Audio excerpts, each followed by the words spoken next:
Shri channel తరపున అందరికీ నమస్కారం అండి. అందరూ ఎలా ఉన్నారు? చాలా చాలా బాగున్నారు అనుకుంటున్నాను. పల్లెటూరులో సాయంత్రం అయ్యేసరికి అందంగా వాకిలంతా ముగ్గులతో అయితే నింపేస్తారు. ఎంత ప్లేస్ ఉంటే అంత ప్లేస్ అంతా. ఈరోజు మీరు ఈ ముగ్గు చూస్తున్నారు కదా! మా ఊర్లో జాతర జరిగింది. జాతర జరిగినప్పుడు అమ్మవారి గరగలు మన ఇంటి ముందు వచ్చేసరికల్లా వాకిలంతా అందంగా కల్లాపేసేసి అందమైన ముగ్గులతో అయితే అలంకరిస్తారనమాట. ఇక్కడ మా అత్తయ్య అయితే ముగ్గు గొట్టంతో ముగ్గులు వేస్తున్నారు. ముగ్గు గొట్టంతో ప్రాక్టీస్ చాలా బాగా ఉంటే గానీ ఆ వంపులయి తిరగవనమాట. అలాంటి ముగ్గు గొట్టంతో మా అత్తయ్య అయితే మొత్తం రోడ్డు మీద ముగ్గులంతా కూడా చాలా బాగా వేస్తున్నారనమాట.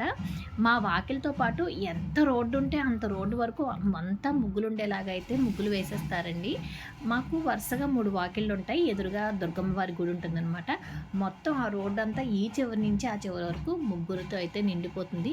చూసారా కాలువ పువ్వును కూడా మా అత్తయ్య ముగ్గు గొట్టంతో ఎంత అందంగా ఏసేస్తున్నారో.